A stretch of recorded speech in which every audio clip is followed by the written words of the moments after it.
अस्सलाम वालेकुम, very good evening to all of you. Dawn News पर इन फोकस के साथ मैं हूं नादिया नकी। वज़ीर आज़म शहबाज शरीफ ने कहा है कि गज़ा अमन बोर्ड में शमूलियत काबीना के इख्तियार के बाद की गई और वो उम्मीद रखते हैं कि फ़लस्तीनियों को उनका हक़ दिलाने में ये गज़ा अमन बोर्ड अपना किरदार अदा करेगा। आपको याद होगा कि मुश्तरका पार्लियामेंट के इजलास में अपोजिशन जमातों की जानिब से शदीद तनकीद की गई वफाकी हुकूमत पर कि गज़ा अमन बोर्ड में पाकिस्तान की शमूलियत पर पार्लियामेंट को एतमाद में नहीं लिया गया। आज इसी हवाले से हम भी अपने प्रोग्राम में बात करेंगे कि पाकिस्तान का किरदार क्या होगा, क्यों वफाकी हुकूमत ने तमाम तर अपोजिशन जमातों को या तमाम सियासी जमातों को ऑन बोर्ड इस पर नहीं लिया, और क्या आने वाले दिनों में इस पर बाकायदा तौर पर कोई ब्रीफिंग भी दी जाएगी। इस पर बात करने के लिए हमारे साथ इन फोकस हैं वज़ीर मुमलिकत special assistant to prime minister Huzaifa Rehman साहब, पाकिस्तान मुस्लिम लीग नून के सीनियर रहनुमा। बेहद शुक्रिया फॉर जॉइनिंग अस। हुज़ैफा साहब, गिला तो यही है अपोजिशन जमातों का, और आपने देखा कि मुश्तरका पार्लियामेंट के इजलास के अंदर अपोजिशन ने वफाकी हुकूमत को शदीद तनकीद का निशाना बनाया गया कि गज़ा अमन बोर्ड जैसा मसला जो कि एक इंतहाई अहमियत का हामिल है, इसमें शमूलियत से कबल अपोजिशन जमातों को या पार्लियामान को एतमाद में क्यों नहीं लिया गया। जी बहुत शुक्रिया मिस नादिया। मैं 2-3 मिनट लूँगा, आपकी पेशेंट ऑडियंस दरकार होगी ताकि मैं अपना नुक्ता नज़र, अपनी हुकूमत का नुक्ता नज़र आपके सामने रख सकूँ। लेकिन पहली बात तो ये है कि गज़ा जो पीस बोर्ड है उसमें शमूलियत का हमने फ़ैसला करना था या नहीं करना था। इसमें सबसे अहम जो रेलिवेंट था वो था फ़लस्तीन की आवाम। गज़ा के लिए या फ़लस्तीन के दिफा के लिए जो तंजीम लड़ रही है हमास, और तीसरे फ़लस्तीन के वज़ीर आज़म।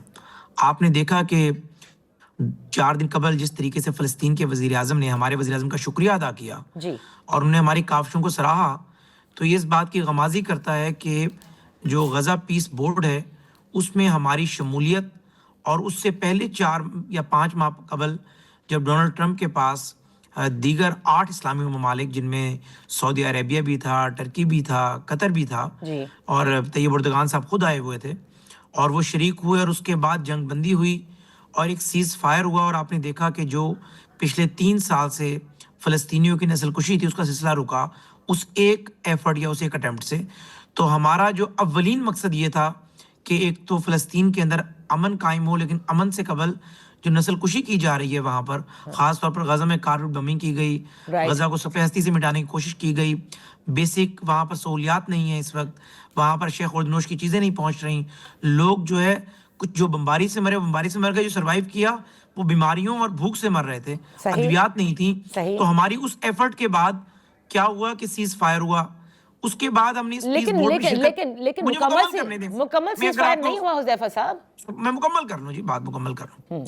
इन्हीं हालात बेहतरी की तरफ गए। देखिए हमारा हाथ ये नहीं है, हमारा हाथ यूं है। यानी हम इस्लामी ममालिक जो है वो ज़ाहिर अपनी पूरी एफर्ट कर रहे हैं। फ़लस्तीन कमज़ोर पिच के ऊपर है और अमेरिका ज़ाहिर है जिस तरीके से इसराइली लॉबी को सपोर्ट करता है, इस हकीकत से मैं इनकार नहीं कर रहा, लेकिन अर्ज़ ये कर रहा हूँ कि हमारी नीयत क्या थी उस वक्त डोनाल्ड ट्रंप के साथ बैठने की। और उसके बाद जब आपने देखा कि हम इस पीस बोर्ड में शामिल हो रहे थे, तो हमारे अलावा 8 वो इस्लामी ममालिक जिनमें टर्की और जो कतर है उनका नुक्ते नज़र फ़लस्तीन के हवाले से हमारे से भी ज़्यादा एक्सट्रीम है। सही। अगर वो इसका हिस्सा बने तो इसका मतलब ये है कि फ़लस्तीन की अवाम और हमास का मैंडेट लेने की जिम्मेदारी ली थी टर्की ने, और टर्की को जब हमास ने मैंडेट दिया तब जाकर टर्की ने इंडोर्समेंट की कि जी इस बोर्ड में ठीक है हम शामिल हो जाते हैं। तो आप ऐसे में ये कह रही हैं कि हम ये मामला पार्लियामेंट में ले आते, और पार्लियामेंट ने क्या फैसला करना था कि मैं इस बोर्ड में शामिल ना हूं। और दूसरी बात है कि वजीर आजम जो है वो पार्लियामेंट का नुमाइंदा ही होता है। पार्लियामेंट की अक्सरियत अरकान पार्लियामेंट उसे वजीर आजम बनाते हैं और उसके पास पूरा मैंडेट होता है।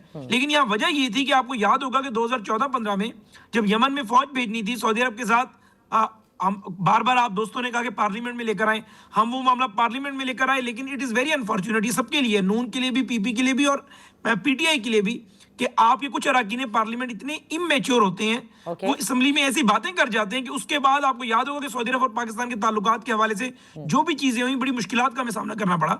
अब भी अगर हमने इस बोर्ड में शामिल ना होना होता, या बोर्ड में शामिल होने से फ़लस्तीन की अवाम और जो पाकिस्तान का 1967 से फ़लस्तीन के हवाले से एक नुक्ता नज़र है उससे हम पीछे हट रहे होते, اور کوئی کنٹروورسی ہوتی تو لامحالہ اچھا میچورٹی کے باوجود پارلیمنٹ میں لے کر آتے. اچھا لیکن بھائی یہاں تو مقصد ہے کہ جب میاں بیوی راضی کیا کرے گا قاضی؟ فلسطین کہہ رہے ہیں کہ آپ بالکل ٹھیک جا رہے ہیں. ہاں اس میں لیکن شامل ہو. حذیفہ صاحب دیکھیں آپ نے یہ تمام تر باتیں ضرور بیان کی اور آپ کا ایک جواز ہے. ظاہر ہے وزیر اعظم کابینہ کے ممبر ہیں, ایگزیکٹو مطلب chief executive of the country ہیں, لیکن یہ میرا اعتراض نہیں ہے, یہ اپوزیشن جماعتیں کہہ رہی ہیں, کیونکہ آپ بھی جانتے ہیں کہ فلسطین بارے نہ صرف ان ساری جماعتوں کا, پورے عوام کا ایک ایموشنل جذباتی لگاؤ بھی ہے. تو کیا ہی اچھا ہوتا کہ اب ان کو اب بریف کر دیں, اب بتا دیں کہ کن جو کنڈیشنز ہیں ان کے اوپر ہم نے اس غزہ امن بورڈ کا حصہ بنے ہیں, ہمارا کردار کیا ہوگا, ہم کس طرح سے اس امن کے لیے آگے لے کر چلیں گے. کیا ایسا ہوگا؟ کیا آپ بریف کریں گے تمام پولیٹیکل جماعتوں کو؟ جی بہت شکریہ مس نادیہ. یہ تو ایسے ہی ہے کہ آپ کی اور آپ کے پروڈیوسر کی لڑائی ہو اور آپ دونوں صلح کرنا چاہ رہے ہیں اور میں کہوں نہیں جو مجھے اعتماد ملے.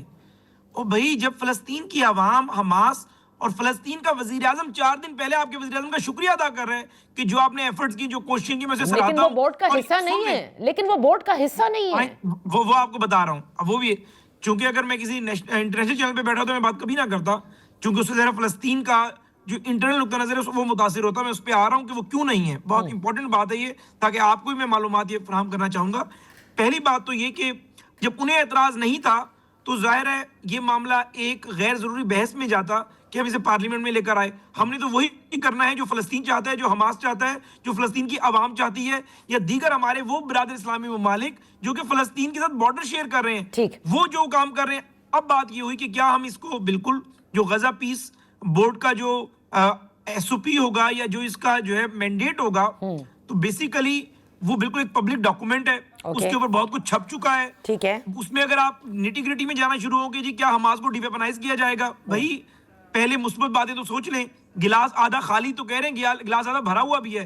پہلے یہ بات تو سوچ لیں کہ غزہ میں جو ڈونلڈ ٹرمپ کا پلان تھا کہ اس کو انفراسٹرکچر ہم بحال کریں گے, ایک ویڈیو بھی انہوں نے شیئر کی تھی, وہاں پر نسل کشی کا سلسلہ رک جائے, وہاں پر امن آ جائے. یہ اگلی باتیں ہیں. ہم پہلے نیگیٹو بات شروع کر دیتے ہیں. اب بات یہ فلسطین اس کا حصہ کیوں نہیں بنا؟ فلسطین اس لیے نہیں بنا کہ فلسطین نے ہمیں بھی پرمیشن دی, یعنی حماس نے, اور ترکی کو دی, باقی یعنی مصر کو دی, سعودی عربیہ کو دی.